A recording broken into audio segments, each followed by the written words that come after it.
Where to place your bandit signs. So I commonly am asked this question: where do you put a bandit sign? What are some of the techniques that you want to use? When placing bandit signs, obviously we want to put them in our target market, number one, the area that we really like. Now, your target market should be an investor-friendly neighborhood. If your target market is a very high-end neighborhood, then you've probably chose the wrong target market.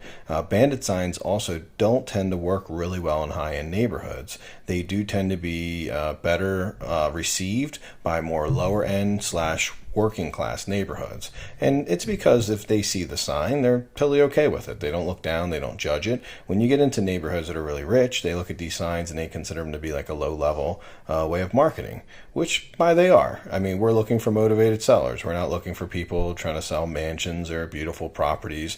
We are looking for people that are distressed and could really use our help. And bandit signs do a great job of getting those types of people to call us because that's who we want to connect with. And that's what any marketing is. You want to connect.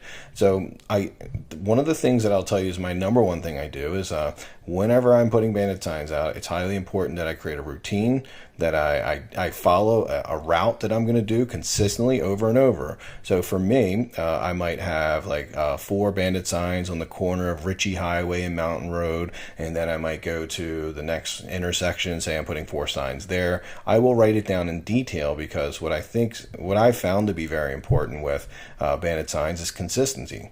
So if we find a really busy, well-traveled corner, I want to make sure I get at least 2 to 4 signs on that corner, and then I want to consistently every week put it on the same corner. And so what I want to find out is, like, as I go through, if say I'm going to do one zip code, I want to find the busiest intersections in those zip codes, and I want to place those signs at places where people stop. So obviously you want to be very thoughtful of this. If somebody's going to traditionally come up to a red light, you want to place it about 1 to 2 cars back, so that way, pretty close to like the first 1 or 2 cars, so that people that are in the 1 or 2 car sitting at the light can see it, and the people that are 3, 4, and 5 can also see it, even though it's a little farther away. And then when somebody gets like 8 cars back, then it's a little bit far for them, but at least the people in the front are seeing it pretty consistently. Where we don't want to put bandit signs would be, say 2 blocks back from that light, where people might be doing 40 miles per hour and flying by that bandit sign. They're pretty small. They're not easy to read if someone's either not stopping or at a complete stop. So we love putting them at stop signs. We love putting them at lights because people traditionally are either slowing down or stopping at those places. I always like to put them in the ground with a stake and angle them in a way where you can see them the most easy. So you wouldn't want to put them in a way where you can, you want them really facing right at that person sitting in the car. So while they're sitting there and doing nothing, the sign's kind of right in their face and really standing out.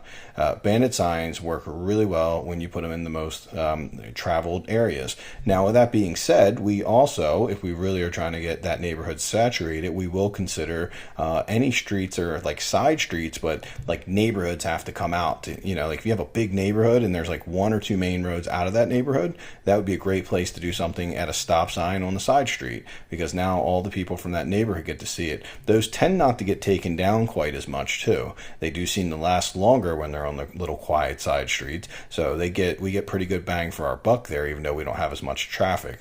Now, some of the things that I'll tell you that I've gotten a little bit of headache with, or have had some issues with and getting fines and stuff, is when we too often consistently will put bandit signs on like telephone poles or state signs, things like that. It tends to get people a little bit upset with us. Now, if we take and either put them on a stake, or we put them on like either a wood stake or a metal stake, and then put them in the ground, they'll often take them. But I've really never had anyone call me about that. So there's only been 2 times that we've gotten in trouble. We'll talk about the laws a little bit and I'll get you there. But so make sure you put them on busy streets, make sure that people are going to see them, and make sure that they are angled and placed in a way that they're going to get the most exposure. That's the key to bandit signs, so that way you get phone calls.